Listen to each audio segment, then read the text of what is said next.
안녕하세요. 의료 서비스 공정성에 대하여 공공의료 서비스 시스템은 공정하게 운영되고 있는가를 주제로 발표하게 된 사회학과 김주현, 철학과 이나영입니다. 2017년 비브로스가 출시한 톡딱은 앱을 통해 가고자 하는 병원을 찾아 접수하거나 원하는 시간대에 진료 예약을 할 수 있는 서비스입니다. 코로나가 확산되면서 비대면 병원 예약 서비스 스타트업이 주목받기 시작하였는데 누적 가입자 1,000만 명에 육박할 정도로 활성화된 서비스라고 할 수 있습니다.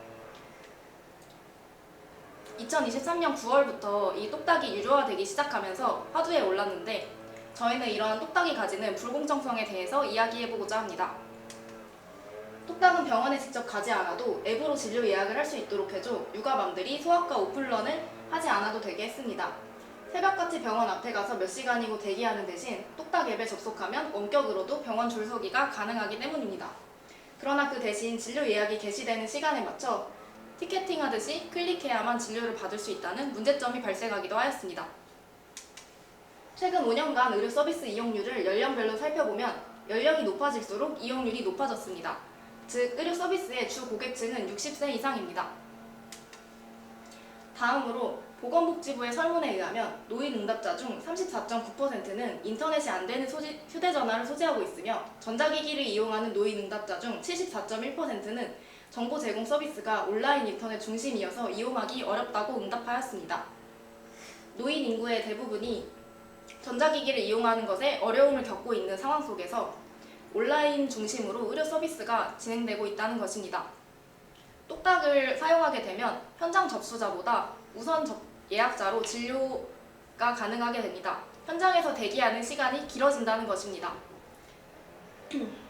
이러한 앱을 이용하는 것에 어려움을 겪는 노인층이 접수 절차상의 불평등까지 겪고 있다는 것입니다.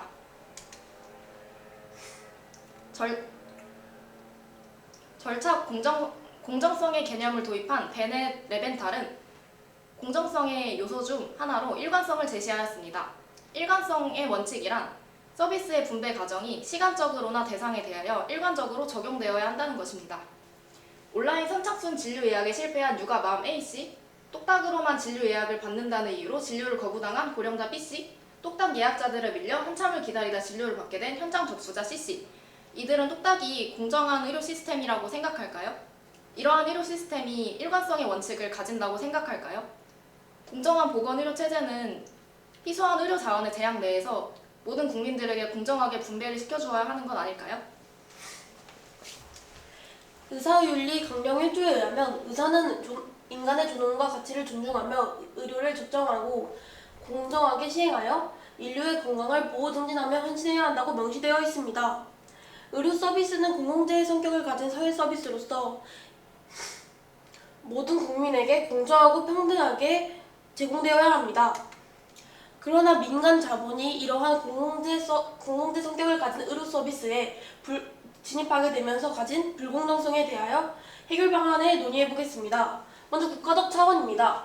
의료 서비스가 온라인상으로 제공되도록 전환되는 트렌드를 막는 것은 불가피하며 국가가 직접 나서서 이행하는 것은 어렵습니다.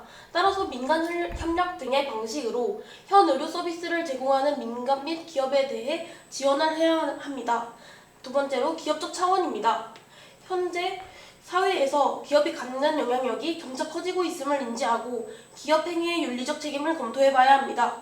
앞서 계속해서 살펴본 똑딱과 같은 앱은 전 연령이 사용하기에는 어려움을 겪고 있습니다. 4사의 교육, 노인 연령을 위한 큰 글자 버전 제시 등의 피드백을 통해 꾸준히 검토해 나가고 발전시켜 나가야 합니다.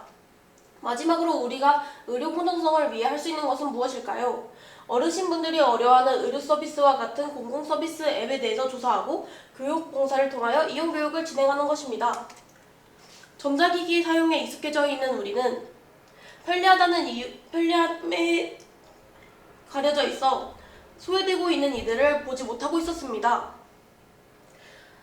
똑딱과 같이 과학의 발전의 혜택을 받지 못하고 있는 이들은 분명히 존재하고 있습니다. 따라서 모든 국민이 공정하고 평등한 서비스를 받을 수 있는 날이 올 때까지 우리는 끊임없이 관심을 가지고 사회적으로 논의하면서 살아야 합니다.